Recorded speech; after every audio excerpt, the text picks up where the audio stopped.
Tem tempo de gravação? Ok, então gravando, Fátima. Boa tarde para todo mundo, né? Eu sou Fátima, sou médica, participo do grupo de saúde aqui da nossa região, de Campinas, Piracicaba, Americana e Santa Bárbara. Como começou o nosso grupo? Eu vou falar um pouco porque tem pessoas que estão aqui pela primeira vez. O nosso grupo se reúne há 11 anos. E o que é esse grupo? Esse grupo é um grupo de humanidade nova, que é um setor do movimento dos focolares, que é um movimento criado por Chiara Lubich, e que procura viver a espiritualidade na unidade no campo social. Quem que participa desse grupo? Leigos, homens e mulheres que se propõem a viver na sociedade com esse espírito de unidade, renovando e transformando o próprio ambiente e irradiando esse espírito de forma o mais ampla possível. Então, onde a gente está, no nosso trabalho, em casa. Para quê? Qual que é o nosso objetivo? É a realização de um mundo unido. E como que a gente se organiza? O Movimento Humanidade Nova, então, ele se organiza por mundos, tá? São 8 mundos. Tem o mundo da economia e trabalho, a de relações entre grupos e culturas, moral pública, saúde, harmonia social, arte, cultura, escola, educação, o mundo de meios de comunicação social e a política, né? Então, falando um pouco a respeito do nosso mundo. O nosso mundo, que é o mundo da saúde, ele tem como ideia as forças o quê? Onde a gente está, o que, que a gente procura atuar. Primeira coisa, a gente procura ver um pouco a respeito do valor da vida. Depois de qualidade de vida aqui entendendo tanto quanto a parte física, a parte social, a parte espiritual, né? A saúde, também outra ideia à força, seria o esporte, que hoje cada vez mais a gente vê a importância de você estar bem fisicamente, bem mentalmente. O aspecto também, outra ideia à força, da doença, porque muitas vezes uma pessoa que está doente, ele não vai se curar, mas ele pode descobrir na doença um novo valor. Enquanto a gente está aqui, a gente tem uma missão, tá? E a gente mesmo doente pode fazer esse trabalho de mundo unido com as pessoas que cuidam da gente, com os nossos familiares. Outra ideia à força seria a ecologia. O nosso grupo, então, se reúne há 11 anos, tá? E inicialmente era aqui em Campinas, depois começou a ser nas cidades ao redor, Piracicaba, Americana, Campinas, Santa Bárbara. E com a pandemia, a gente passou a se encontrar online, a gente não parou. No nosso grupo existem profissionais não só da saúde, mas existem psicólogos, existem pessoas ligadas à parte de ecologia, à parte de esportes, tá? E com a pandemia, alguns grupos não estavam acontecendo, então algumas pessoas vieram fazer parte do nosso grupo, tá? Entre eles o Portela, entre eles o Laudemiro, que não é da área da saúde, estou dando exemplo de algumas pessoas. E também a pandemia teve uma coisa boa, que foi pessoas de outros lugares começaram a fazer parte. Então, aqui no nosso grupo hoje está a Carminha, que é de Salvador, tem pessoas de outras regiões que não participavam. E a gente, então, ficou com as reuniões por 2 anos. Daí depois, agora, com o término da pandemia, ou com o controle, né, da pandemia, a gente teve a proposta de começar a se reunir novamente presencial. Fizemos um primeiro encontro mês passado, e nós temos uma proposta de presencial, a gente vai fazer um encontro por semestre. E daí, no final, eu conto um pouco para vocês. O próximo encontro nosso é 2025, no primeiro semestre, em Jundiaí, ok? Então é isso. Se vocês tiverem alguma dúvida, alguma coisa. E a gente, assim, além da área da saúde, a gente começou a ampliar. Em princípio, a gente só via temas da saúde. Há 2 anos atrás, a gente começou a ver a parte de ecologia. A gente fez uma parceria com a Ecoam E daí a gente convidou a Fátima, que é especialista nessa área, junto comigo também na área da saúde tem a Aurora, que é também dessa área, e daí a gente partiu a proposta de organizar uma apostila, que é uma apostila sobre sustentabilidade, que a Carminha, que estava no GenFest, que foi um congresso que nós tivemos dos jovens agora, 2 meses atrás, estava lá junto. E essa proposta foi a gente passar essa apostila, é uma apostila do grupo nosso da saúde, mas voltada para o público leigo. E tem o desafio do ano que vem a gente lançar uma segunda apostila só com dicas de sustentabilidade. Por exemplo, a Carminha hoje, no começo da reunião, contou, olha, hoje é o dia da árvore, por que não, então, a gente distribuir mudinhas? Né? Então, nosso grupo se ampliou a respeito da saúde. Então, é isso. E hoje, então, a gente pensou em conversar. Então, o Portela vai mostrar um pouco o nosso grupo da saúde. Pode passar, Portela.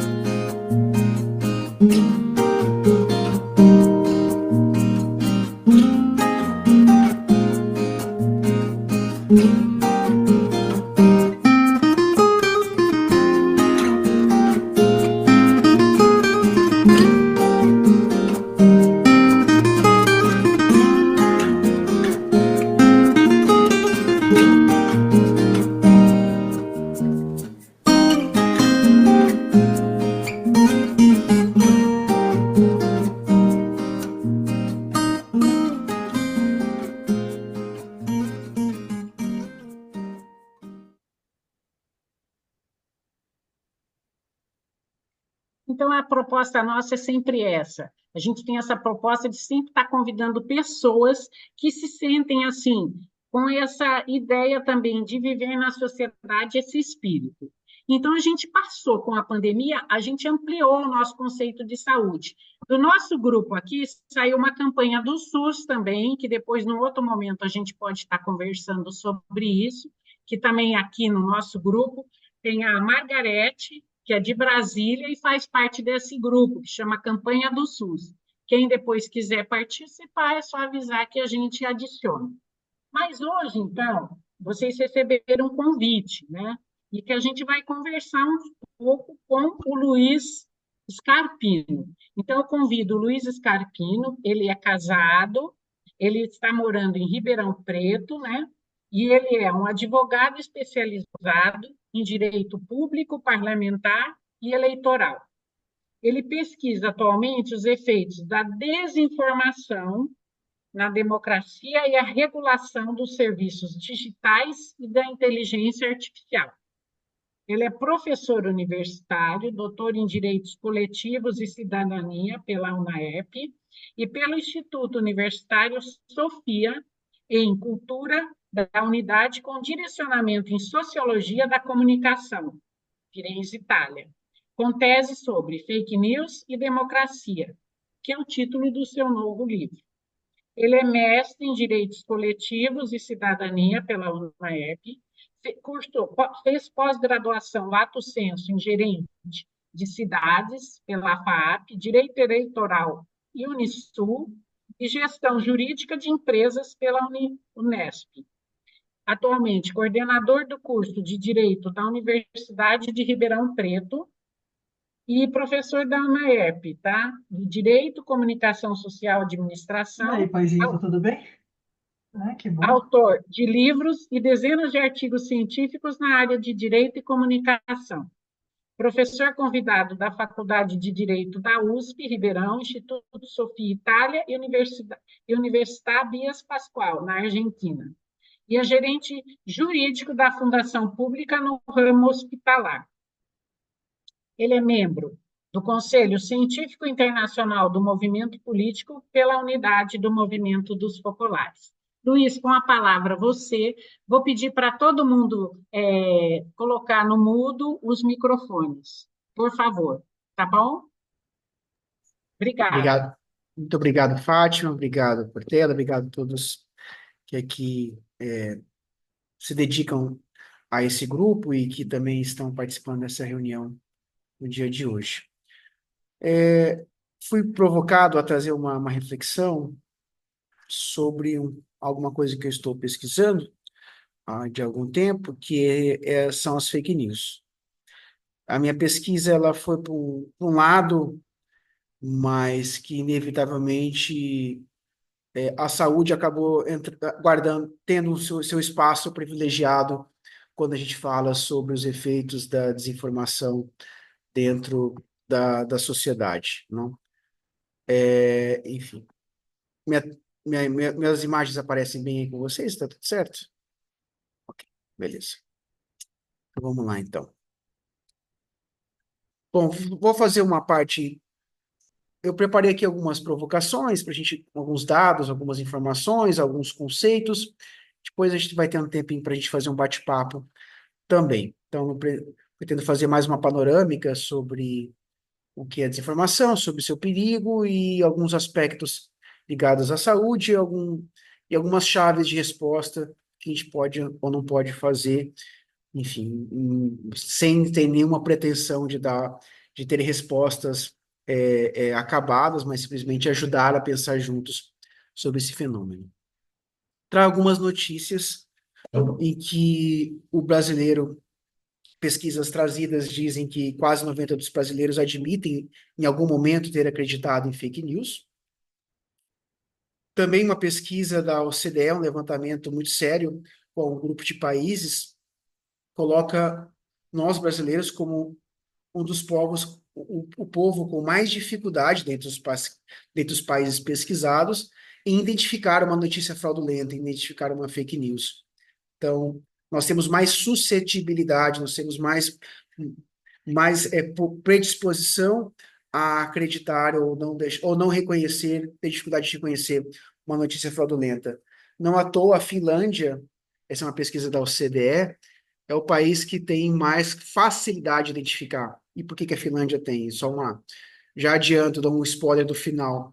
Eles trabalham muito com a educação digital, trabalham muito com educação de comunicação, sobre técnicas de literacia, né, que é essa educação para compreender os fenômenos da mídia. Entre 10 países que foram pesquisados pela agência Reuters, saiu no site Poder 360, o brasileiro é aquele que tem maior preocupação com relação ao fenômeno da desinformação. Então, o brasileiro, ele cai muito em fake news, tem dificuldade de compreender, mas está muito preocupado. Esse é um quadro geral que eu tenho que, primeiramente, lançar para todos vocês.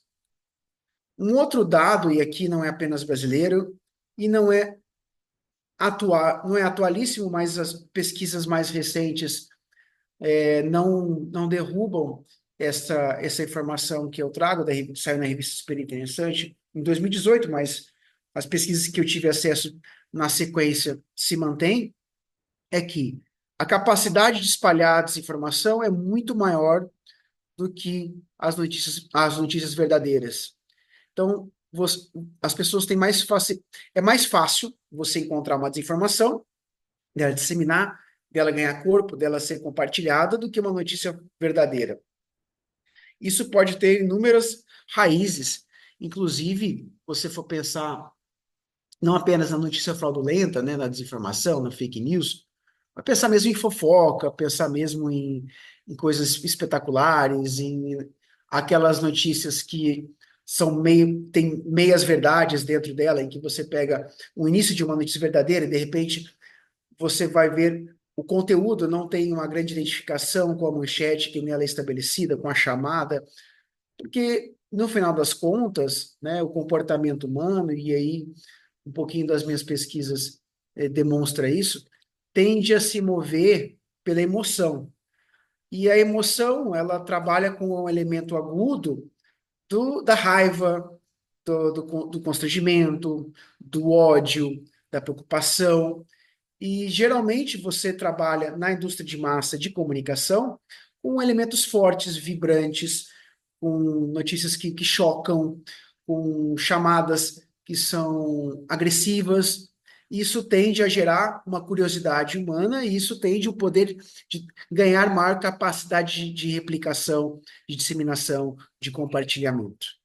Enfim, então a psicologia cognitiva, ela ajuda a explicar muito desse comportamento humano, de ter em algum momento, uma palavra pesada que eu vou usar aqui, esse apetite sádico de querer ter acesso a informações vibra- que não saem do elemento mais belo, por assim dizer, dentro da compreensão da natureza humana, né? Enfim, aqui nós temos também especialistas de comunicação na sala. A gente já acompanhou durante muito, muito tempo da nossa vida alguns programas de televisão que tinham, lembro aqui, que tinha aquele comportamento agressivo, que compartilhava sangue, que tinha apetite para a exploração da violência, outros tantos para a exploração da sexualidade, enfim. Isso tudo sempre mexeu com o imaginário humano na indústria de massa. E hoje a internet ocupa esse espaço, as redes sociais ocupam esse espaço, os comunicadores instantâneos ocupam esse espaço. Então, aquilo que antes era da rádio e televisão, hoje está aqui nas redes sociais, com um poder ainda mais forte e presente, e lidando com um elemento desinformativo. Aqui é longe de querer trabalhar em termos de conceitos, doutrinas, mas trazer algumas chaves de alguns conceitos importantes. Fake news é tudo a mesma coisa?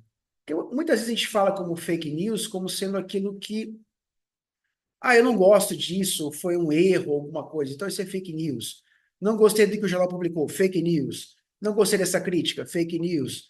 Puxa, o jornalista errou, fake news. Aquela pessoa quer manipular. Então, sim, a gente, dentro de uma escala, o que eu vou me preocupar para delimitar o que é o elemento fake news? E aí tem pesquisadores que dizem que, por exemplo, nós temos que compreender o que é má informação, ou no inglês malinformation, ou misinformation, que às vezes é uma informação errada, que acontece. Só que numa má informação, nesse que a gente chama de misinformation, malinformation, nós não temos aqui a intenção de querer gerar numa pessoa um engano, de induzir uma pessoa a acreditar. Eu posso muitas vezes ter uma notícia que está errada, porque os jornalistas podem errar em algum momento.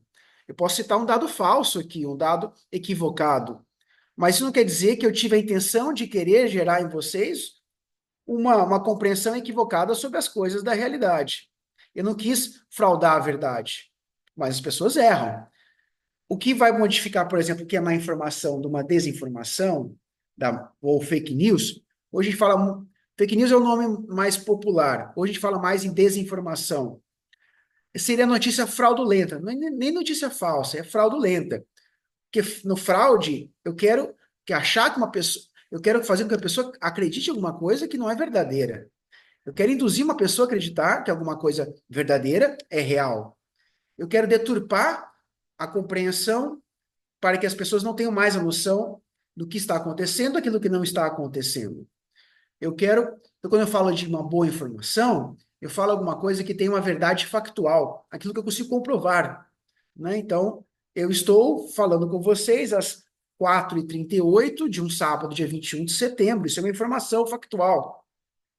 Não, agora, porque isso, independentemente do olhar de cada um de vocês, de gostar ou não daquilo que eu estou a comunicar com vocês, de compreender o som que emito, a língua que eu expresso, identificar o sotaque. Eu acabei de falar, por exemplo, numa hora, no momento, dados que são verossímeis, porque correspondem à verdade factual. Não é uma questão de opinião. E é também uma outra questão que a gente vai.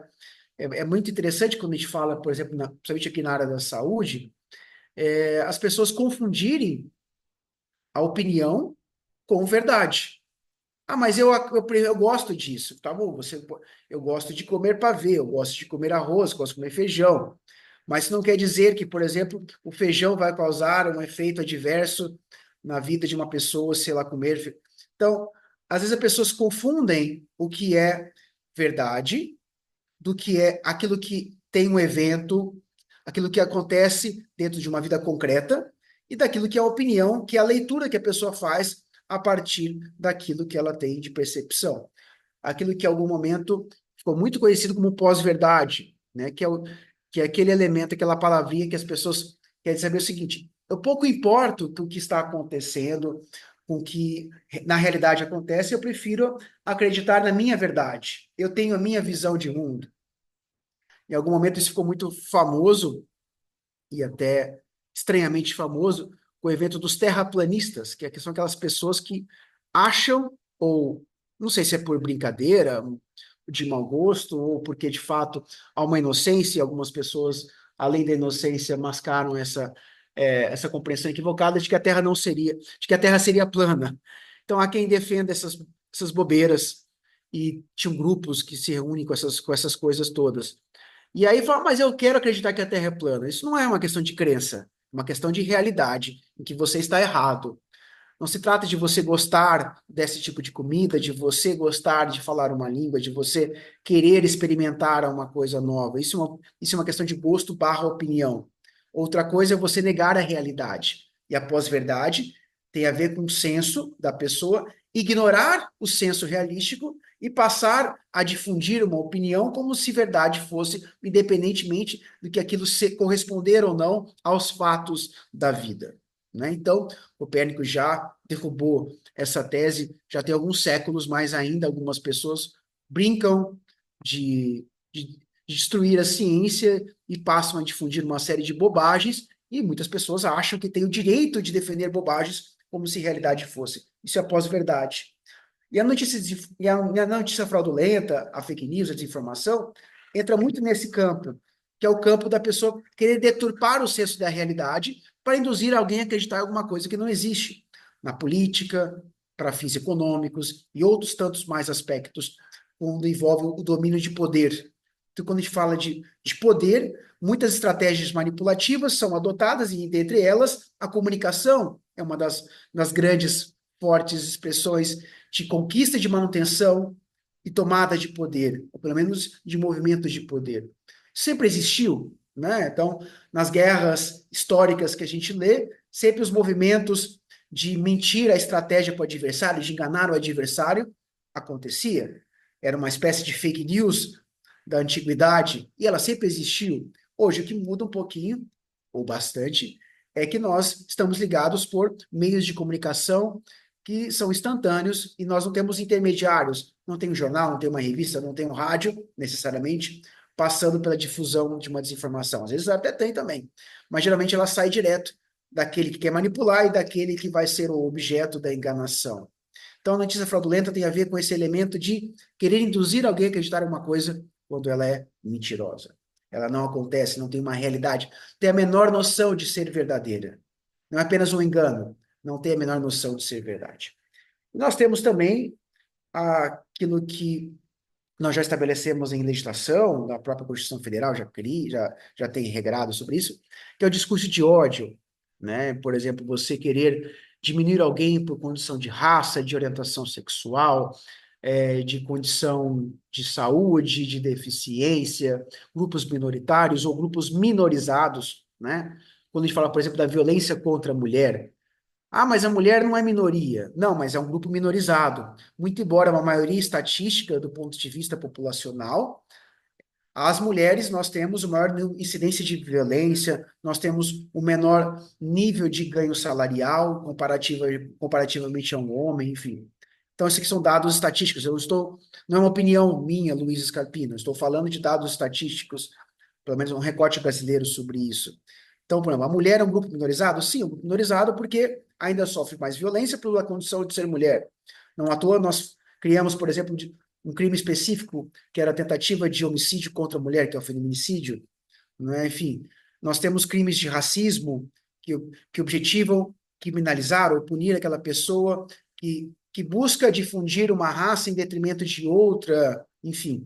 Então, o discurso de ódio não é uma opinião inadequada sobre alguém, é alguma coisa que você difunde, que busca destruir o outro, destruir o senso de civilidade e de respeito àquilo que nesse grupo aqui se tem como algo muito superado, que é o respeito e o apreço pela diversidade, né? Ver cada um como um dom inigualável e não buscar uma uniformidade a partir de uma condição de raça, de religião, de ideologia ou coisas do gênero. E muitas vezes um discurso desinformativo também ele tem um pezinho no discurso de ódio, né? Então, grupos que, por exemplo, buscam identificar, eliminar raças, ou buscam ou propagar que estão uma condição de superioridade. Aqui no Brasil, volta e meia, em período eleitoral, então há uma crítica de alguns, o pessoal fala dos sudestinos com relação à expressão de voto das pessoas que habitam no Nordeste ou no Norte. Ah, mas eles não sabem votar, isso, aquilo. E aí você, de repente, você enxerga isso não apenas como uma expressão de uma opinião, mas um discurso violento, um discurso de ódio, um discurso que pode, inclusive, muito além daquilo que poderia ser suscetível como liberdade de expressão, mas tem havia um elemento de discriminação, um elemento de destruição, um elemento de rebaixamento. Então, isso no direito já é previsto, inclusive, do ponto de vista de sanções criminais, de respostas muito duras dentro do sistema, tá certo? Então, é importante fazer esse diagnóstico com vocês também sobre isso. Já escrevi sobre isso há algum tempo e acho que é muito pontual conversar com vocês nesse grupo no mundo da saúde, falar sobre a infodemia. A infodemia, essa é uma definição que eu perguntei para o ChatGPT. Eu gosto de conversar com o ChatGPT volta e meia e peço para ver se ele me dá informações adequadas. Muitas vezes ele me dá informações erradas. Ele me deu uma informação, eu retrabalhei ela e coloco aqui para vocês. Não acredito no ChatGPT, viu, gente? Ele cria, às vezes, quando ele não sabe a resposta, ele cria, tá? Ele é bom repositório, mas às vezes quando ele não sabe, ele fica inventando umas coisas meio malucas. Mas eu perguntei, ChatGPT, qual é a sua definição de infodemia? Aí eu retrabalhei e trago para vocês. É a disseminação excessiva de informações, muitas vezes falsas e imprecisas. Seria aquele bombardeamento de informações que não tem correspondência com a realidade. Você bombardeia tanto informações que, de repente, vocês confundem, você confunde a percepção da pessoa de acreditar se uma coisa é verdadeira ou falsa. Você bombardeia tanto uma desinformação que as pessoas passam a ser céticas e não acreditam em mais nada. Porque ela tem tanto acesso a uma desinformação que ela sequer, por exemplo, tem a capacidade crítica de compreender que aquilo é uma desinformação, joga fora, e quando ela lê uma coisa que é real, ela não quer acreditar que aquilo ali é real, porque ela já foi torpedeada com tanto lixo de informação. Então, a infodemia seria uma epidemia da informação, que é o excesso de informações que correspondem tantas vezes a boatos, teorias da conspiração, notícias contraditórias. Isso dificulta as pessoas a terem acesso a uma boa informação, né? Então, a gente conversa com as pessoas, você acredita, o que você vai, né, aconteceu muito durante a pandemia, do Covid-19, por exemplo. O fulano de tal não se vacinou porque, eu não sei se isso é verdade ou não. Mas você não leu? Eu li que teve notícia, que teve a pesquisa e tal, mas tem tanta informação contraditória que eu prefiro não fazer isso. Então, a pessoa, às vezes, ela é contaminada pelo excesso, pela violência da massificação da desinformação, que ela perde o senso da realidade. Ela fica tão atordoada que ela perde o senso da realidade. Isso é uma estratégia, inclusive, utilizada para desinformação. Aconteceu na eleição lá quando o Reino Unido se separou da União Europeia, o Brexit, em 2019, eles mapearam lá uma estratégia que grupos russos fizeram um movimento de inundação de desinformação tão grande que as pessoas, de repente, pararam de entender o que é verdadeiro, o que é falso. Eles usam uma expressão que é como se fosse, sabe, aquela água que sai do hidrante, com aquele fluxo tão grande, tão violento de desinformação, confunde tanto que você não consegue mais sair daquele fluxo de água tão violento e tão rápido e tão intenso que ele vem. Então, a infodemia é exatamente isso. Ele é muito preocupante para todos nós. Eu trago, inclusive, um dado que eu compartilhei semana passada com o Portela, uma pesquisa muito recente, que diz que, e é a última linha aqui desse próximo slide, sobre o impacto, por exemplo, das fake news nas vacinas. Que muitas pessoas estão lançando desinformações que não é grosseiro. Por exemplo, aquela historinha. Ah, a vacina da Covid-19 vai plantar um microchip para mapear você. Isso é muito ridículo. Mas é uma desinformação. Mas é tão ridícula que não faz o menor senso, né? Agora, às vezes você coloca uma notícia que não é tão ridícula e é mentirosa. Olha, não tem, por exemplo, a taxa de não serve para nada por conta disso, disso, daquilo. É uma meia-verdade mascarada com muita desinformação, com uma manipulação, e às vezes aquilo que é tão grosseiro não cai no gosto das pessoas. Mas aquilo que parece ser verdade, mas é mentira, ela tem um poder de contaminar muito grande. Isso aconteceu muito, muito, e vem acontecendo muito na área da saúde, principalmente em questões relacionadas à vacinação, ao efeito adequado de certas medicações e aos efeitos supostamente adequados de medicações ou de chás que não servem para nada. Então, dia e noite eu leio aí notícia, o chá tal vai evitar a doença Y. Peraí, qual que é a evidência disso? Ah, mas minha avó, meu antepassado faz isso. Pode até ser que seja bom, mas onde está a evidência científica que vai resolver, que vai fazer isso? Não quer dizer que vai fazer mal, às vezes faz mal, inclusive. Mas, assim, a questão é que o impacto de notícias adulteradas ou que não são completos absurdos tem mais poder de impregnar na cabeça das pessoas. Isso é muito perigoso.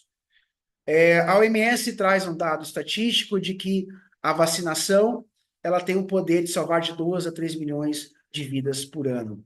Mas a desinformação, essa inundação de desinformação, ela tem o poder de alimentar que chamam de hesitação vacinal.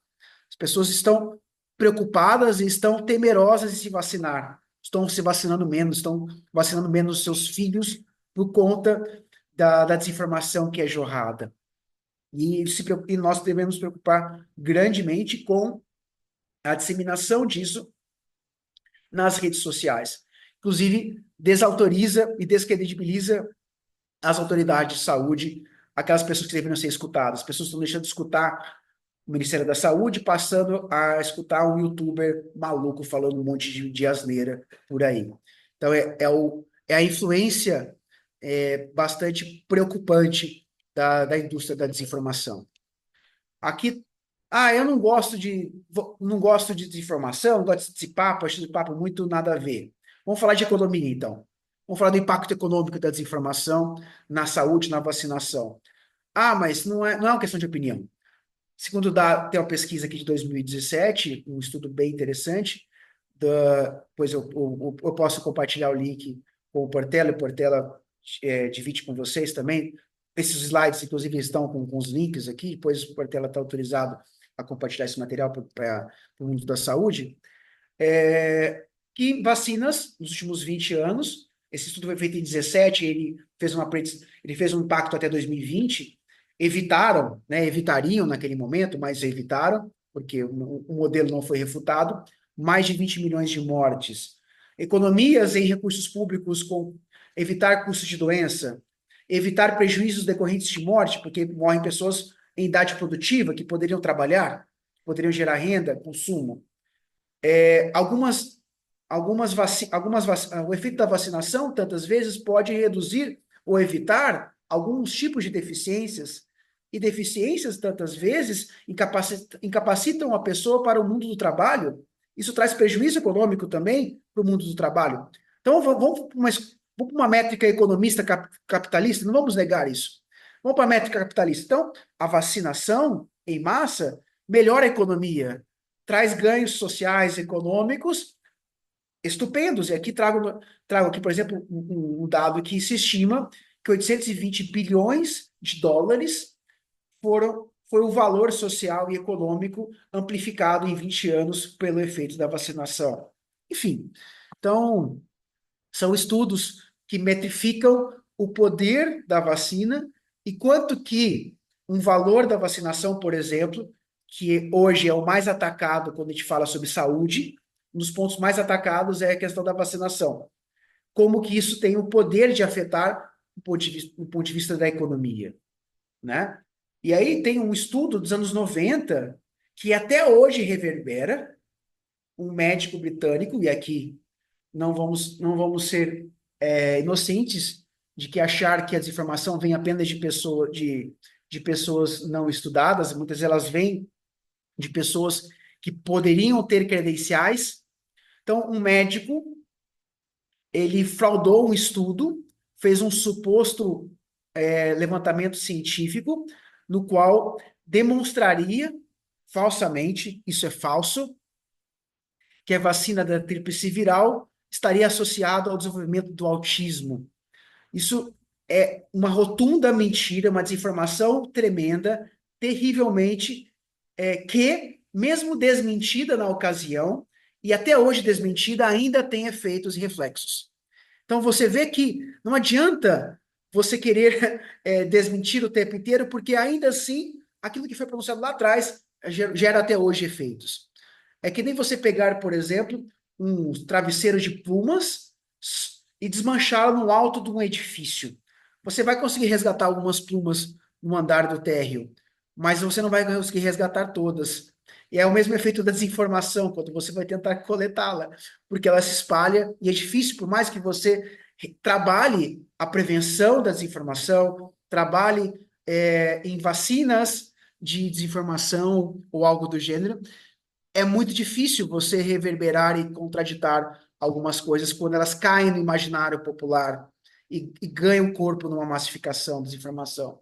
Eu mesmo produzi um estudo recente, que foi publicado agora no o Brasil esse ano é o presidente do G20 e participa de um grupo nós temos um grupo do T20, que são as trilhas que reúnem entidades e pesquisadores, cientistas, e eu lancei uma proposta com uma doutora em psicologia, eu do direito, ela da psicologia, para a gente tentar criar um tipo de vacinação contra a desinformação. A gente chama de inoculação, que é garantir mecanismos que a pessoa esteja menos suscetível a cair numa desinformação. Então, porque o poder de você cair numa desinformação ele é tremendo. Quando você tem um pouquinho mais de treinamento, você cai menos. Você pode até cair, mas a tua chance de você cair e não voltar para a realidade, ela é imensa. Porque também tem outra pesquisa que diz que muitas pessoas sabem que uma coisa é desinformativa, é fraudulenta, não corresponde à realidade, mas mesmo assim prefere arrecadar aquilo como sendo um gosto pessoal e dissipam. Isso acontece muito na política, por exemplo. As pessoas sabem que é desinformativo, mas mesmo assim dissipa porque vem ao encontro com a sua ideologia. Tem uma pesquisa da FGV no ano 2022, 2023, que diz que um terço das pessoas que sabem que uma notícia é fraudulenta na área das eleições preferem disseminá-la porque tem a ver com a sua ideologia. Então, a pessoa sabe que é mentira, mas mesmo assim dissipa porque tem a ver com a defesa da sua ideologia, da sua crença, seu gosto político. Isso é terrível do ponto de vista da racionalidade. Então, as fake news, no seu impacto na saúde em geral, elas prejudicam ou confundem as pessoas sobre terapias, tratamentos confiáveis do ponto de vista científico. Nós sabemos que a ciência, ela não é finita, mas ela trabalha com o estado da arte no atual momento, na atual conjuntura. Então, não quer dizer que a ciência esteja sempre, não tem uma exatidão de 100%, mas ela é aquilo que hoje nos traz e nos trouxe até aqui com uma qualidade de vida maior, com maior capacidade de sobrevida, com melhores condições de coexistência dentro de uma sociedade.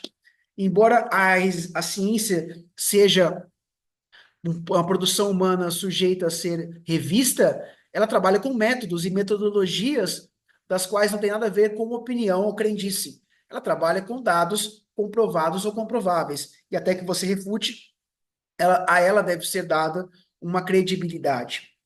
E as pessoas, e a poder da desinformação, tantas vezes busca, com essa pós-verdade, refutar uma verdade científica, um achado científico nesse momento. Gera pânico e descrença em técnicas, fármacos e vacinas com elevado grau de comprovação científica. Elas impactam negativamente a saúde mental. Então, não preciso, aqui talvez daria só uma explanação sobre os efeitos da desinformação na saúde mental das pessoas. Então, as pessoas estão ficando muito viciadas em tela. Agora tem o lance do tigrinho, o lance desses jogos eletrônicos, das apostas. O tanto que isso, essa indústria da desinformação e também da massificação de mensagens, do uso da tela de redes sociais, vem trazendo, impactando na saúde mental. E a gente sabe que às vezes as pessoas que são jorradas com tanta desinformação passam a ter verdadeiro pânico quando lê alguma coisa que pode ser verdade, mas refuta a sua verdade, refuta aquilo que a pessoa acha que vai contrariar o seu valor ideológico. Então, não à toa, muitas vezes as pessoas difundem fake news e não querem ter acesso à realidade, à verdade factual, porque aquilo ali vai se chocar contra o seu conforto emocional, que é acreditar em alguma coisa que não tem a menor realidade. As fake news, elas aumentam, como eu já disse, a hesitação vacinal, fazendo eclodir doenças já combatidas ou já superadas, não? Então, estou aqui no meio de especialistas que podem trazer testemunhos sobre isso. Já participei de bate-papo com a Margarete, e ela sempre fala sobre isso também. Assim como essa próxima fala, de que as fake news trazem um lance de que acaba gerando a ideologização da ciência ou do progresso científico. E lembrando, opinião não é ciência. E aqui eu tenho algumas chaves de resposta, vou correr um pouco mais rápido, depois a gente vai abrir um momento de bate-papo também, posso voltar em algum desses aspectos, não? Como podemos lidar com isso? E a resposta é gerar confiança pública na integridade da informação. Hoje a gente fala menos em desinformação e fala mais em, ao invés de ressaltar o negativo, vamos falar mais do positivo, vamos falar mais da integridade da informação. E o que seria essa integridade da informação? A ONU vem trabalhando muito sobre isso atualmente. Seria a qualidade de você ter uma informação precisa, completa, livre de distorções e manipulações. Isso é necessário para que você possa tomar decisões informadas, em uma sociedade baseada em fatos e princípios éticos.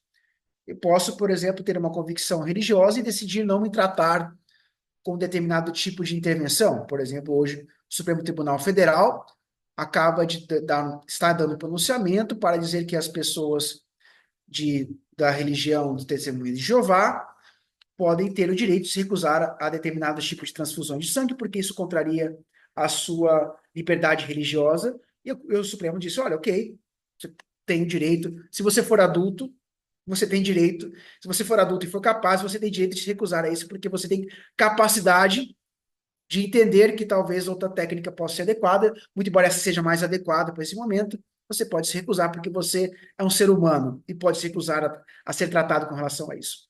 Diferente com relação à criança, por exemplo. Há pessoas que estão inferiores, há pessoas que estão em uma situação de não capacidade de tomar uma decisão informada. Então, a integridade da informação, ela trabalha com o elemento de que você tem a informação precisa e adequada para se decidir qual o caminho você vai seguir. Então, a integridade da informação é necessária para a nossa paz, para a defesa dos direitos humanos, para a saúde pública também.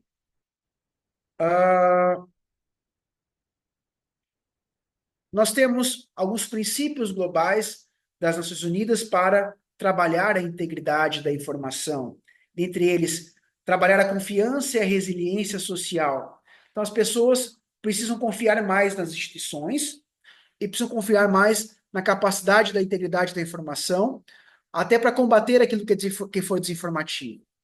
As pessoas precisam nós precisamos ter incentivos saudáveis para produzir e disseminar informações precisas e confiáveis, e muitas vezes combater frontalmente desinformação.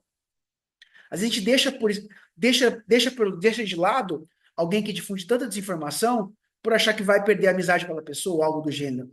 Mas a gente também não pode menosprezar o impacto negativo que aquela pessoa que profere um discurso desinformativo pode gerar em outras pessoas. Então, também não é abandonar. E a gente tem que tentar criar, eu acho que aqui esse grupo, nós temos ferramentas para ir promovendo a cultura da unidade, do diálogo, buscar mecanismos adequados para dar incentivos saudáveis para trabalhar pela integridade da informação. Não vamos falar da desinformação, como que você está errado, vamos falar qual é o caminho adequado para a gente poder ter uma precisão, uma comunicação assertiva, adequada e livre de enganos. Empoderar o público para exigir direitos, garantir a liberdade de expressão e opinião, porém, entendendo que opinião não combate a ciência. Opinião não se torne ciência a partir do momento em que aquilo que você acredita o é. Garantir às pessoas de ter pluralidade, mas discutir alguma coisa e combater os excessos, porque a liberdade de expressão, ela só existe se você tem responsabilidade. E a liberdade de expressão, ela exige uma contrapartida de que você garanta o direito do outro de ser ouvido, mas, acima de tudo, você garanta o direito do outro ser ouvido e não destruir o outro. Então, alguém que faz uma campanha desinformativa, quer destruir uma outra pessoa, essa pessoa não tem liberdade de expressão para isso. Não é um direito legítimo, constitucional, democrático de destruir o outro, de induzir uma pessoa a ser infectada, a ter uma doença, a incitar o ódio e a agressão. Isso não é liberdade de expressão, protegida pela Constituição Federal Brasileira e em outros sistemas democráticos. Em poder trabalhar por meio de comunicação independentes, livres, pluralistas, incentivar a transparência, incentivar a pesquisa. 5 passos gerais que a ONU vem estabelecendo para garantir a integridade da informação. Receber uma notícia, ela... Puxa, eu vou transmitir. Você recebe isso no WhatsApp. Leia isso, compartilhe o máximo, mais rápido puder, tal. Geralmente isso é fake. Geralmente. Tudo que manda você compartilhar rápido já tem uma grande predisposição de ser desinformativo. Receber alguma coisa é chocante, é terrível. Muitas vezes fala com crimes, mexe com crianças, mexe com doenças, mexe com coisas assim. Calma, para, respira. Faz uma pausa. Pesquisa um pouquinho. Pode ser que seja verdade, mas há uma chance daquilo ali não ser verdade. E aí você vai para o segundo passo. Pense criticamente. Quem criou o conteúdo? Qual é a fonte que veio aquela informação? Da onde veio? Quantas vezes foi compartilhado? Quando ele foi publicado pela primeira vez? Eu lembro no início da pandemia, Covid-19, pegaram uma fala do Drauzio Varela de janeiro e colocaram em janeiro de 2019, colocaram em julho de 2019 como sendo uma fala atual.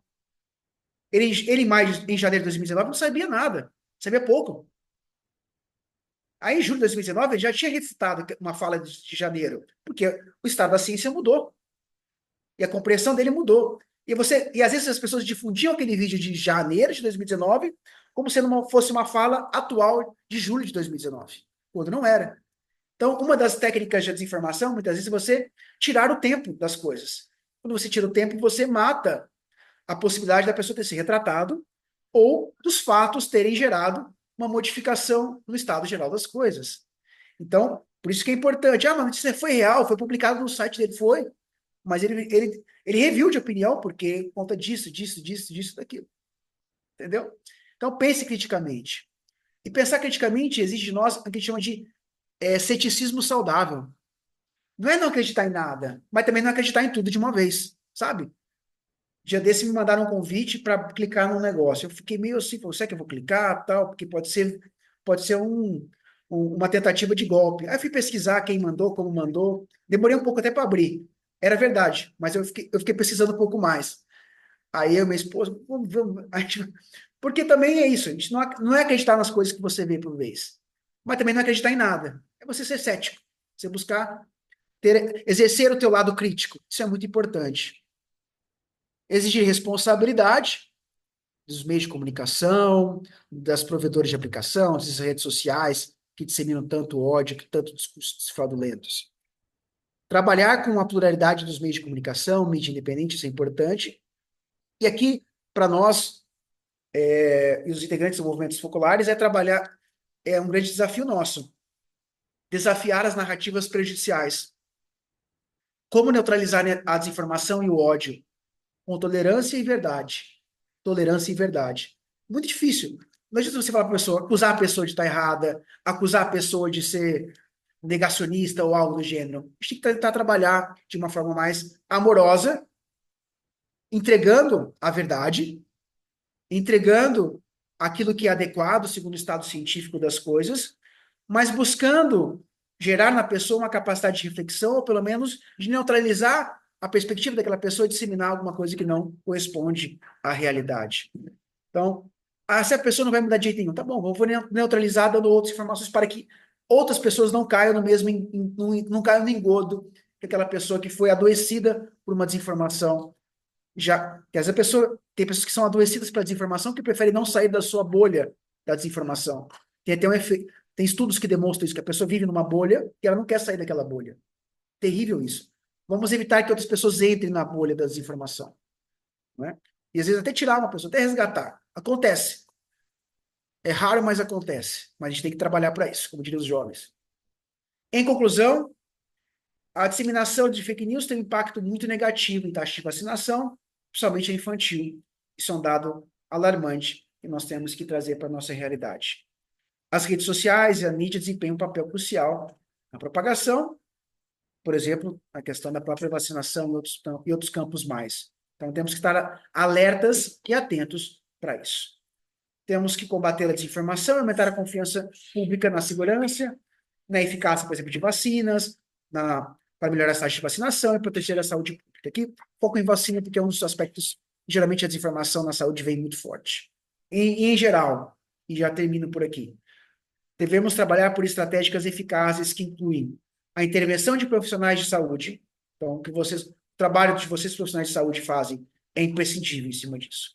Dos bons profissionais, viu, gente? Porque tem um monte de profissional de saúde que, infelizmente, nega e trai o juramento da sua profissão e passa a disseminar notícias fraudulentas. Isso é terrível. E no exterior já está acontecendo casos que médicos que disseminaram desinformação estão sendo caçados no seu poder de atuar como médicos porque propagaram desinformação. Então, valorizar os profissionais de saúde, que na sua grande parte, na sua regra, são profissionais obstinados e comprometidos com a ciência. Melhoria da alfabetização digital. Pessoas compreenderem as ferramentas de como que uma notícia vem, como que funciona aquela métrica daquela uma notícia. Então, às vezes você começa a ver vídeos rápidos e a pessoa só vê de um tema. De repente você descobre que você não consegue ver outros temas porque você entrou numa bolha, num algoritmo que não te sai daquilo ali. Quando você compreende que aquilo ali é um tipo de forma para te viciar, você pode tentar usar estratégias para confundir os algoritmos ou para compreender que você está caindo numa enrascada. Isso também envolve a área da saúde, trabalhar pela boa comunicação na área da saúde. Criar sistemas de vigilância de infodemia, de alertas, de grupos de respostas, de agências de checagem de dados, meios de comunicação, campanhas públicas para combater a desinformação. E é importante confrontar a desinformação e teorias de conspiração para garantir a adesão às medidas de saúde pública, a aceitação de vacinas, por exemplo. É um pouco disso que eu queria refletir com vocês agora na tarde de hoje. Deixo aqui o espaço aberto para a gente refletir experiências e algum outro input que eu não possa ter trazido aqui com vocês. Muito obrigado. Luiz, eu quero te agradecer. Acho que todo mundo aqui ganhou um baita de um presente com essas informações, com essa reflexão. Então, eu penso que a gente vai poder fazer muita coisa nisso. Eu estou vendo a Mônica levantando a mão, a gente já vai abrir conforme vocês forem levantando a mão, mas a hora que eu via isso, Luiz, falei assim, nossa, nós vamos preparar o nosso congresso para 2026, vai ter que ter uma mesa sobre isso lá no congresso, porque como que a gente, enquanto profissional da área da saúde, a gente precisa tá assim, munido, tá preparado para isso. Assim, a Margarete também, que é médica, né? Eu falo para os meus pacientes, eu sou clínica e sou médica do trabalho, né? Então, a pessoa às vezes vem com alguma coisa, assim, eu falo assim, ó, eu estou te orientando, você tem alguma dúvida? Porque o doutor Google não vai resolver. Daí todo mundo dá risada, tudo, né?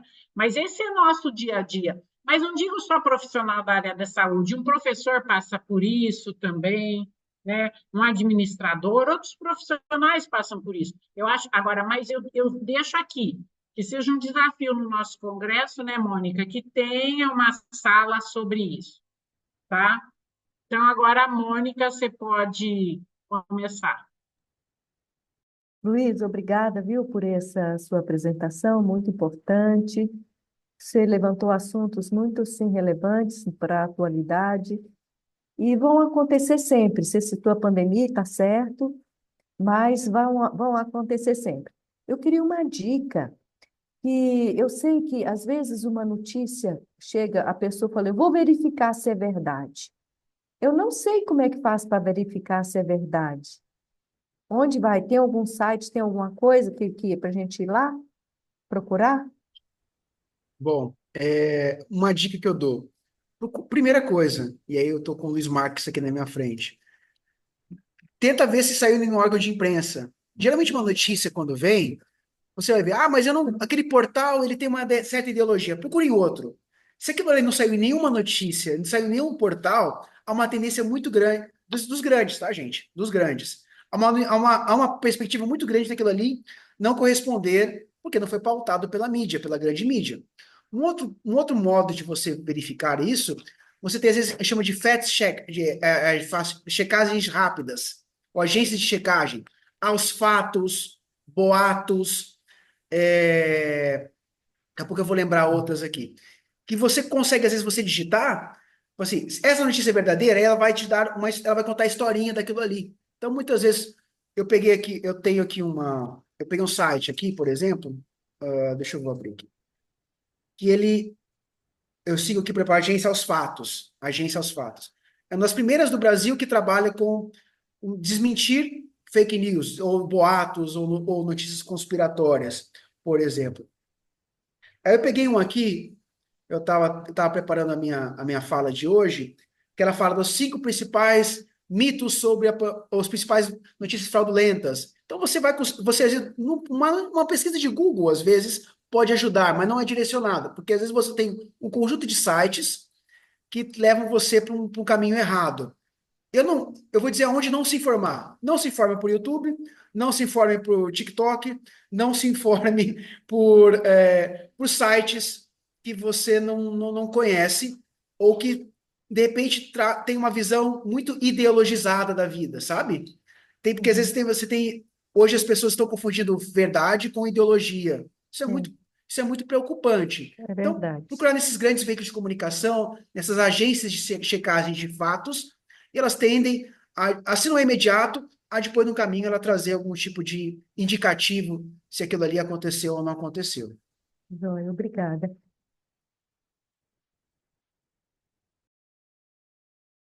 Margarete,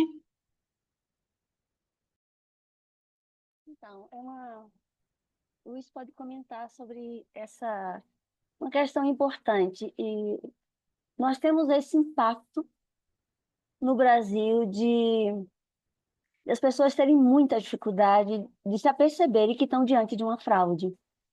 Mas eu queria que você comentasse do que você pesquisou, de como no Brasil, em geral, comumente, quando alguém quer que uma notícia tome forma e corra o mundo, você mescla aquela sua ideia mal intencionada com um desejo de moral, de bons costumes, de religião.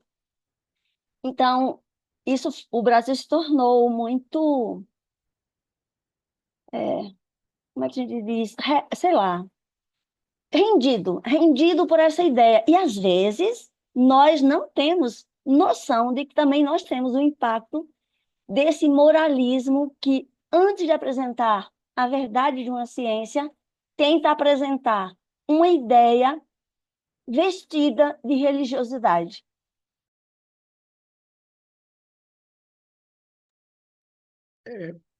Uma outra coisa, né? Até lembrando da Mônica e já concatenando com a sua pergunta, Margarete.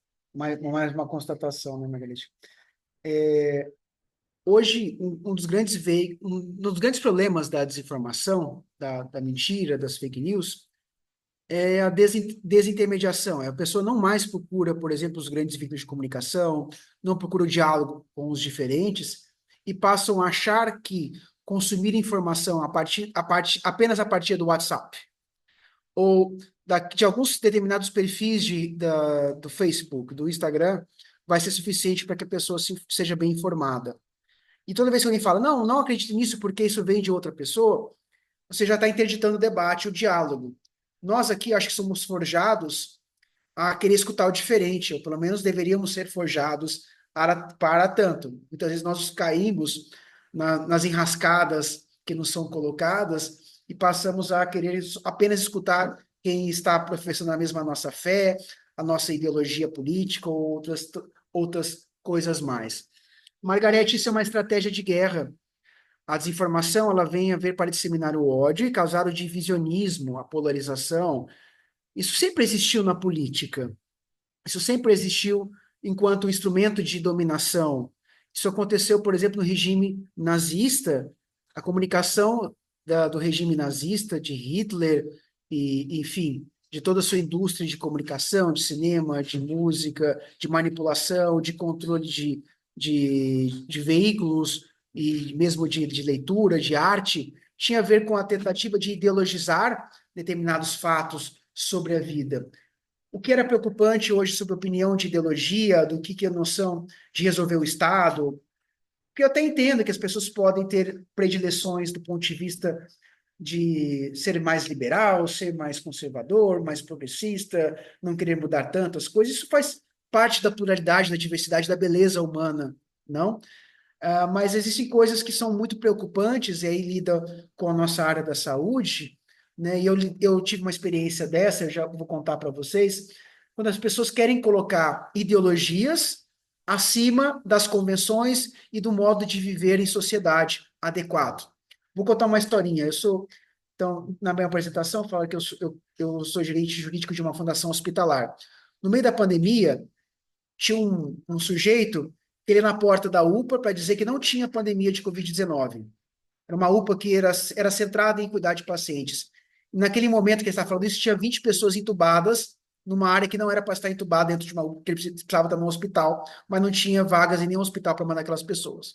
E ele queria entrar dentro daquela unidade à força para mostrar que não tinha nada, porque na área da triagem tinha poucas pessoas. Porque a triagem era rápida, era muito aberta, de repente liberava quem estava bem ou estava mais ou menos e segurava para dentro, levar para outros espaços aquelas pessoas que precisavam ser internadas ou receber uma intervenção. Eu tive que entrar com uma ação judicial para proibir esse sujeito de entrar naquela unidade, exceto se ele estivesse em situação de atendimento de saúde, e removesse das redes sociais todo aquele conteúdo, porque aquilo ali tinha o poder de replicar e fazer que outros sujeitos, como aquele, pudessem trazer atitudes como essa. Então, olha o perigo que tem isso, porque as pessoas poderiam comprar essa desinformação, de repente, outras pessoas como aquela, querendo crer numa ideologia, achando que poderiam combater um mal, invadindo, de repente, atrapalhando toda uma estrutura de equipe de médicos, de enfermeiros, de profissionais de saúde, de pacientes, por conta de uma bobagem ideológica que virou uma doença. São pessoas que, em algum momento, se tornaram até doentes, do ponto de vista de capacidade crítica e do pleno gozo das faculdades mentais, e passaram, a partir dali, manipular para deturpar e negar a realidade, né? Enfim, então isso é uma estratégia de divisão, é uma estratégia de destruição, e nós temos que estar muito atentos, porque isso vem se chocar contra aquilo que a gente busca defender, que é a unidade, que é o respeito à diversidade, é a tolerância com o outro, e principalmente é o caminho para buscar o lugar comum e o bem comum. Que a desinformação, ela quer interditar a perspectiva daquilo que é adequado, daquilo que busca nos unir e busca de ressaltar aquilo que nos desune para que a gente brigue e passe a falar apenas com os iguais, ou quem se aparenta ser igual. Essa é uma grande preocupação que nós temos na política, e essa é uma grande preocupação que nós temos quando isso influencia na área da saúde. Não temos que estar muito atentos com relação a isso. Não sei se respondi bem a sua provocação, Margarete. Agora o Alexandre. Boa tarde a todos. Me ouvem bem? Eu já me apresentei das várias expressões do movimento Focolares. Eu sou um estudioso da economia de comunhão, né? E através da economia de comunhão que eu cheguei até vocês, né? Conhecendo o pessoal da Humanidade Novas, na área da saúde. É um prazer conhecer essa expressão também, né? Eu sou formado em teologia, sou pós-graduado em teologia pelos claretianos, e esse assunto, para a gente que lida com a formação e com a educação religiosa das pessoas é pertinente. E eu tenho mais uma linha direcionada à doutrina social da igreja, vem a calhar tudo isso, né? Luiz, eu postei até aí a questão das bets, né? O quanto mal está fazendo, que está atrás das bets, que poderio é esse das bets, né? Que estão patrocinando times, televisões, publicidades, e as pessoas aí se endividando, apostando, é uma coisa patológica para vocês aí que são da área da saúde, patológica, que tem gente aí se endividando porque é tigrinho, não sei o quê, e o quanto mal isso faz às pessoas. E então o Instituto Conhecimento Liberta está fazendo um ótimo trabalho de exibir esses pessoas. Estão peitando, porque é uma coisa poderosa, né? Porque lida com publicidade de televisão, com horário nobre e tantas outras coisas. E eu queria aqui relatar, diante das fake news, Luiz, talvez você tenha mais conhecimento. Olha para você ver, a gente que é instruído tenta se cercar das coisas. No YouTube, a gente sabe que o YouTube tem as propagandas do YouTube. E eu estava precisando de uma ferramenta e apareceu uma publicidade do YouTube com um preço bacana, mas eu achei, bem, tá fazendo propaganda no YouTube, deve ser legal. Fui, comprei, daí já mandaram um e-mail para mim, agradecendo a minha compra, colocaram o código de rastreamento, com qual canal com que eu deveria falar. Falei, nossa, que bom shop, o nome do negócio, bom shop. Falei assim, nossa, que coisa rápida. Eu comprei, já veio tudo isso por e-mail, então durou 2 dias. No terceiro dia, quando fui acessar qualquer coisa, não tinha mais nada. Não tinha canal para falar, dava como inexistente, o rastreamento não tinha rastreamento nenhum. E, conclusão, perdi cento e poucos reais aí, nessa brincadeira. Poxa, mas eu achava assim, falei, um comercial vinculado ali no YouTube, ali, eu falei assim, eu achava que o YouTube tinha ali uma qualidade ali dos patrocinadores, que pelo menos eu falei, pô, tá patrocinando aqui, eu acho que tem uma certa garantia, né? E que é nada, né? Cair como um patinho nessa brincadeira. Só para contar um pouco dessa história que a gente é pego de surpresa, né? É isso. Você falou das bets, e eu falando das patologias aí. E é isso, gente. Eu estou aqui também para ouvir o comentário de vocês. Luiz, quiser comentar alguma coisa em cima do que eu falei, fica à vontade. Obrigado, Alexandre. Sim, acho que o mundo do jogo, né, que lida com a emoção, lida com o imaginário, lida com o incerto, ele tem essa perspectiva, né? O Brasil até hoje não legalizou os jogos de azar, mas de repente permitiu que esses jogos eletrônicos, essas apostas pudessem ser disseminados, e a gente está vendo os efeitos nefastos e terríveis que isso vem acontecendo na vida das pessoas, na economia, na saúde também, né? E por exemplo, uma das coisas que eu falei sobre a desinformação tem a ver com que é o vício da integridade da informação, tem a ver com a responsabilização. Então, se uma plataforma deixa alguém fazer uma propaganda indevida, ela tem que ser responsabilizada. Se uma plataforma ela não combate discursos de ódio, essa plataforma precisa ser responsabilizada, né? Então, polêmicas à parte, por exemplo, sobre essa decisão do bloqueio do Twitter, do X, lá no Brasil e tal, muito daquilo, sem sair em uma defesa incondicional do ministro que tomou essa decisão, e depois foi uma decisão de todo o Supremo Tribunal Federal, eu tenho que constatar que o Twitter e o X, há muito tempo, vem sendo um espaço que não permite, que vem permitindo discursos de ódio, que não vem tendo um controle adequado sobre conteúdos ilegais. Dia desse eu via quando estava liberado no Brasil, propagandas ilícitas, golpes e coisas do gênero. Então nós precisamos ter um ambiente, o mundo offline precisa ter regras como tem no mundo, o mundo online precisa ter regras como tem no mundo offline. E ninguém na rua que você vai passando aqui na banquinha pode dar golpe. A polícia tem que chegar e prender essa pessoa. Por que a gente vai achar que o mundo da internet não tem que ter regras também? Eu acho que esse é mais um mito também que nós temos que discutir, que o mundo online traz muitos. Não existe mundo online e offline, existe o mundo da realidade. Nós hoje vivemos hiperconectados. É um dado da realidade. Ali nós vivemos, consumimos, pagamos contas, fazemos atendimentos médicos, inclusive a telemedicina vem se desenvolvendo de uma forma estrondosa nos últimos. Desde a pandemia, e agora veio, é um dado da realidade que veio para ficar com relação a isso, enfim. Então, não é para negar a realidade, não é para negar, por exemplo, os efeitos da inteligência artificial que podem ser usados para facilitar muitos dos nossos trabalhos e atividades, mas é para tentar estabelecer algumas regras básicas de boa convivência social, inclusive quando aquelas impactam no consumo, na saúde, enfim, na nossa vida de organização, uma vida social organizada, por assim dizer. Mônica, você levantou a mão.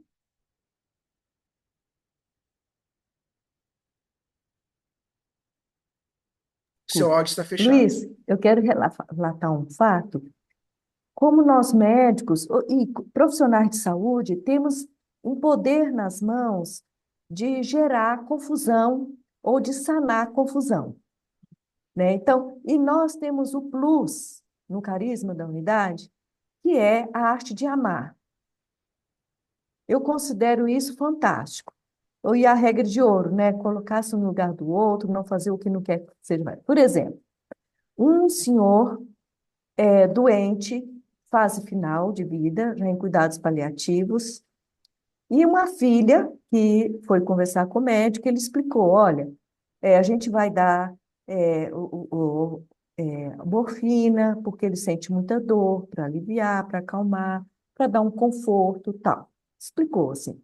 Essa irmã falou para outra irmã, o médico vai dar morfina, aí a outra se informou com uma pessoa da área da saúde, falou, olha, morfina não é bom, porque diminui a vida da pessoa, o tempo de vida, e esses médicos querem eliminar os pacientes, porque é um alto custo para o hospital, um alto custo para os convênios, e foi aquela tragédia. Colocou nas redes sociais essa falação, sabe?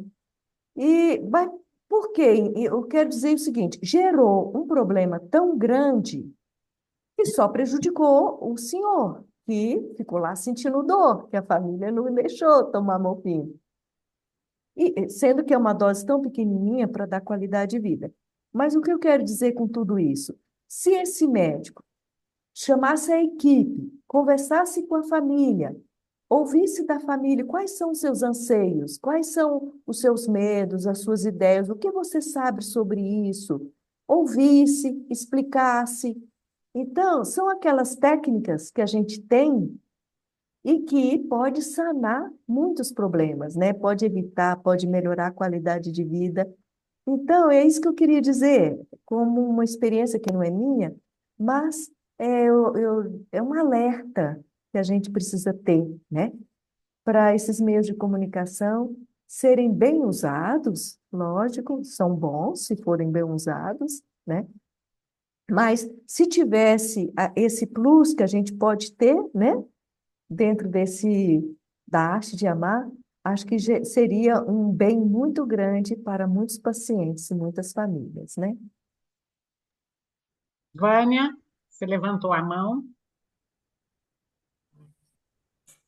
Olá, eu queria só lembrar do projeto de lei do deputado Orlando Silva, né, que foi discutido na Câmara, mas recentemente foi deixado de lado. Não sei se foi rejeitado totalmente, foi modificado, parece, né, Luiz? E era, assim, pelo que eu ouvi dizer, era bom e ia ajudar a regulamentar, porque no Brasil não tem essa regulação, né, do que as pessoas colocam nas redes sociais. Queria ouvir a sua opinião sobre isso, alguma coisa. Obrigado, Vânia. Era o projeto de lei 2630. Ele Isso. tinha sido muito modificado, inclusive, várias audiências públicas. Não era um projeto perfeito e ele não era, ficou chamado, a mídia intitulou ele como o PL das fake news, mas ele era muito além disso.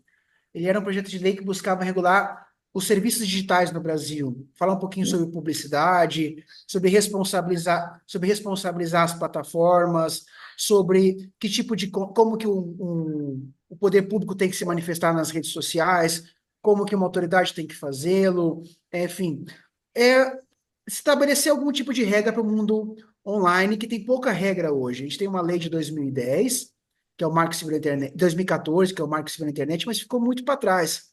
Era uma lei que foi discutida em 2009, 2010, enfim, ficou bem ultrapassada. E essa lei é uma lei que estava sendo discutida no Brasil, é uma lei muito parecida com aquela que hoje tem na Europa, que é a lei dos serviços digitais. E lá na Europa eles têm três leis muito interessantes.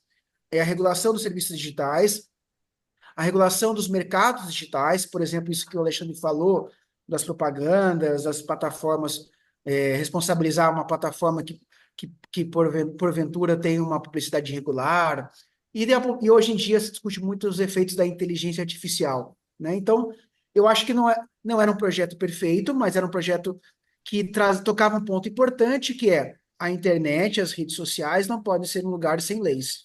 Precisamos ter mais responsabilidade. Não adianta falar que tudo é responsabilidade de quem produz o conteúdo, porque hoje é assim, se eu produzo o conteúdo errado, eu, Luiz, vou ser responsabilizado. Mas de repente eu tenho uma rede social que permite que um monte de gente faça coisa errada e ela não faz nada. Ela não tem controle, ela não faz nenhum tipo de filtragem, ela permite publicidade inadequada, ela permite discurso de ódio contra criança, contra não sei o quê, contra minorias religiosas e outras coisas do gênero. Então, eu faço parte de uma corrente global, inclusive, que nós estamos muito preocupados pelas ameaças que as instituições democráticas vêm sofrendo, pela falta de maiores regras claras para pôr um freio nessas possibilidades de manipulação que as redes sociais hoje vêm catapultando, vêm permitindo. Então, infelizmente, esse debate, o projeto não foi enterrado, mas ele não foi sepultado, mas ele colocaram um monte de folha seca por cima, e a gente precisava voltar a discutir esse assunto com muita tranquilidade, porque, inclusive, rolou muita fake news, uma historinha rapidinho, a Google, a Facebook, o YouTube contrataram uma agência para disseminar fake news contra o projeto das fake news. Eles contrataram, isso ficou comprovado, para não deixar que fosse aprovado esse tipo de regulação, porque eles não querem ter regras. Vai começar a ter multa para eles, eles querem tirar isso. Então fizeram um lobby muito forte para evitar isso. Precisamos voltar a discutir isso, inclusive para permitir que as políticas públicas de saúde, é o nosso tema daqui, não sejam atrapalhadas por um bando de pessoas ideologizadas que querem destruir a nossa vida em comum. Muito obrigado. Ok. O Luiz agora vai fazer a pergunta e vai ser o último de hoje, porque, gente, infelizmente o tempo é esse mesmo, né? Eu comecei a reunião dizendo que a gente é fiel no tempo, tá? Então, Luiz, a Legal, palavra é obrigado. Bom, você. obrigado, Fátima. Primeiro eu queria agradecer ao Luiz pela clareza didática na exposição das informações, pela participação de todos. Só acrescentar um comentário, portanto, ainda o comentário da Margarete. É, a minha conclusão é o seguinte: a gente precisa realmente de formação, não só para a mídia, como o Luiz citou, mas formação de maneira geral, porque muito dos nossos posicionamentos, que acabam virando ideologizados, vem também de uma cultura, por exemplo, religiosa, que é extremamente devocional, pietista, né? Pouco elaborada, né?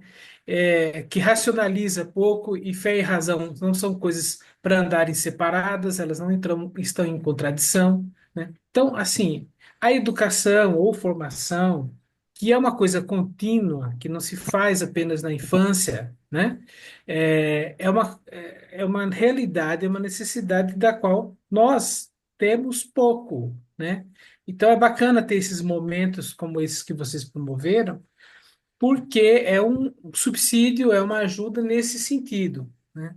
No que diz respeito à religião, particularmente, né? A minha área de pesquisa é mito e religião, né? É, assim, o que eu sinto é que, é como disse uma vez uma biblista para mim, né? Nós, sobretudo homens, eu diria até, né? Fomos formados na infância para catequese e depois resolvemos que não precisamos mais ter formação, porque julgamos saber tudo que era necessário saber sobre religião, né? Já aprendemos tudo que é preciso, né? Basta ter uma atitude devocional e pietista. É fato que os discursos acadêmicos, teológicos especificamente, eles costumam ser, às vezes, complexos demais, né? Então, por isso que eu achei bacana a maneira como o Luiz se posicionou, foi didática, para ajudar quem está fora desse ambiente a penetrar numa argumentação um pouco mais bem elaborada, né? Mas a gente precisa sair desse status muito devocional, pietista, que a gente acaba transportando para todo tipo de discussão, né? E isso, naturalmente, compromete o avanço, né? Daí a repulsa ao pensamento científico, à desconfiança, né?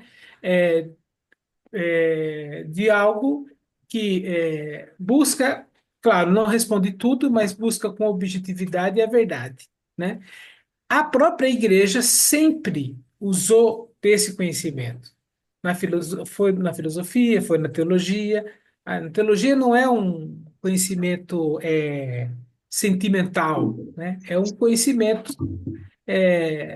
realmente que trabalha com a razão, como todo conhecimento. Então, assim, a formação não resolve tudo, mas é certamente, na minha opinião, uma deficiência que nós, brasileiros em geral, temos. E isso tem impacto na maneira como a gente se posiciona diante das coisas, e por isso nos tornamos muito presas fáceis às fake news. Como somos presas fáceis à mídia. Fomos nas décadas de 40 do rádio, depois a partir da década de 40 no rádio, a partir da década de 50 para a televisão, e agora, a partir da década de 80 para frente, com a internet e demais ferramentas, né? Então, isso tudo é deficiência na educação, né, na formação. Então, é muito bacana a gente poder investir nisso, né? É a minha opinião. Obrigado, Luiz. Luiz, não sei se você quer falar alguma coisa. Agora o Luiz Scarpino. Só agradecer pela atenção de todos, espero que tenha sido claro. Às vezes sou um pouco mais enfático nas minhas colocações, mas eu trato esse tema com muito amor, com muita dedicação e quero que as pessoas tenham continue tendo essa capacidade crítica, que nós nunca deveríamos ter deixado de exercê-la, né? Usar o racional como elemento para balancear nas nossas emoções. O mundo é movido pelas emoções, mas ele é guiado certamente pela razão, pelas luzes. E o mundo das luzes é o mundo que liberta, é o mundo que conduz à perspectiva de... A ciência, por exemplo, ela faz com que a gente não tenha verdades firmes e acabadas, porque ela está sempre em evolução. Mas ela não é relativismo, para não dizer que não existe nada. Ela sempre parte de alguma coisa para avançar. E a comunicação também vem a partir disso tudo. Então, meu muito obrigado por esse momento de diálogo. Eu aprendo muito com vocês e sempre à disposição para aquilo que for possível contribuir.